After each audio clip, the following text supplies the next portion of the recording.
Kamusta? Mabuti!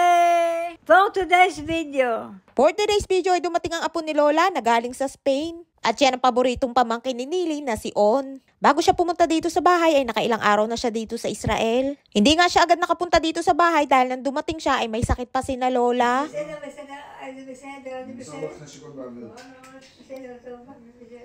Pagdating ni On ay agad niyang kinamusta si Nili, hindi na nga lamang lumapit dahil sabi ni Lola ay wag na daw lalapit sa kanila dahil meron pa silang ubo at baka mahawa siya. Kaya ang ginawa na lamang ni On ay nag-flying kiss na lamang kay Nili. Tinawag na nga ni Lola si On kaya pumunta na ito sa kwarto ni Lola at pinasunod na lamang si Nili. At may mga dala nga siyang pasalubong na regalo para kay Lola at kay Nili. Pag pumupunta nga siya dito sa Israel ay hindi siya nawawala ng pasalubong lalo na kay Nili. Dahil alam niya na paborito ni Nili ang makatanggap ng regalo.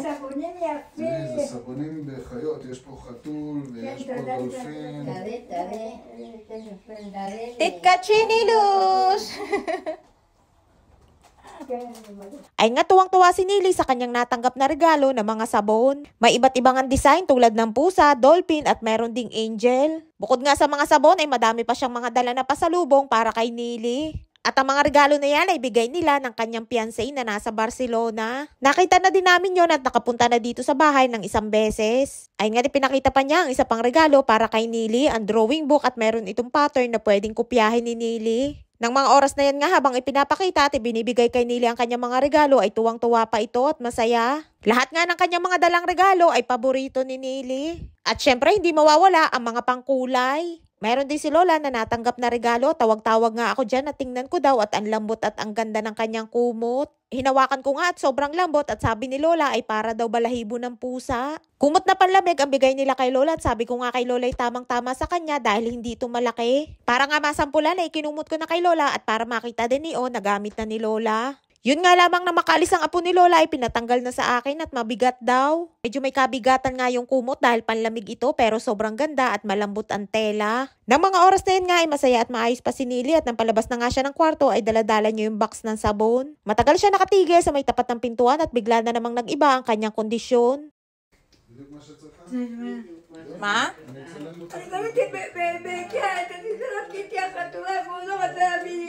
Ma? Bigla na nga lamang nawala sa mood si Nili at may mga binabanggit siya na jars o garapon na binili daw sa IKEA. Sayang-saya niya nga kanina nang bigla namang may ibang pumasok sa kanyang isip kaya ito nag-iyak. Tahimik na nga siya dyan dahil napakalma at nalibang ko na. Ganon nga si Nili kapag wala sa kondisyon. May mga bagay na bigla siyang naaalala at kapag hindi niya ito nahanap o naibigay sa kanya ay nag-iiyak ito at minsan ay sumisigaw pa. Ayun nga't nananahimik na nang bigla namang may pumasok na naman sa kanyang isip. Ibang sabon naman ang kanyang gusto. Aturot sa makar ba Rochelle, yes sabunin. Ken, yes sabunin maribay makar. Tarot sa?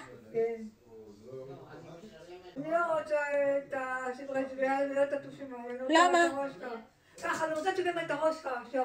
Beseder. Anak no lekit-lik no. Beseder? Ay nga't bigla na namang nagalit si Nili at may sinasabi siya na hindi niya daw gusto at iba ang kanyang gusto. At pati nga ako hindi ko maintindihan kung ano yun kaya sabi ko na lamang sa kanya ay bibili na lamang kami.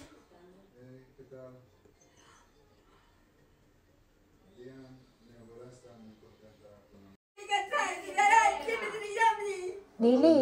מה את מדברת, נילי? מתי קנית דבר כזה? אני לא מכיר דבר כזה.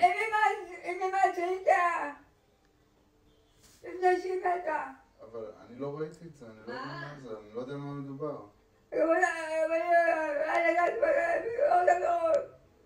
Anak no lekit-lik not sinsanot, בסדר? אנחנו נקנה לך דברים אחרים. לא רוצה דברים אחרים. טוב, אז נחפש לך את זה. נילי, זה לא יפה. סבוני ברבי גם גדל מתנה של הרוסים. איזה ברבי? סבוני ברבי. סבון של ברבי? כן, של הרוסים גדל. ויש כזה באמת סבון ברבי? כן, סבוני ברבי של הכבוד. אני אנסה לחפש דבר כזה. אני אנסה לחפש לך דבר כזה. Anak no lekit-lik no to, sabonay Barbie, בסדר? Kita nyo naman si Nili kapag nag-tantrums ay talaga naman kailangan na napakahabang pasensya para maintindihan siya. Kanina nga lamang ay nag-iiyak dahil sa jars ay ngayon naman ay napasangat na si Barbie at gusto niya daw ng sabon na Barbie. Ay nga't bumanat na naman at talaga namang ipinagpipilitan yung sabon na Barbie at yung jars daw sa IKEA. Ay daig pa nga ni Nili ang bata kapag nakagusto. Buti na nga lamang at mabait si On, lagi yang kalmado parang ang kanyang ama na si Rapi. At sa mga pamangkin ni Nili ay ang kanyang pinakapaborito ay yan si On. At dahil nag-iiyak si Nili ay tinawag ni Lola para libangin at titingnan daw niya yung mga sabon na bigay ni On. Nung una niya nga makita ang mga regalo ay tuwan-tuwa siya. Nang biglang nagbago ang ihip ng hangin at ayaw na daw niya ng mga yon. Nang tingnan nga namin yung mga sabon ay ang gaganda ng mga design.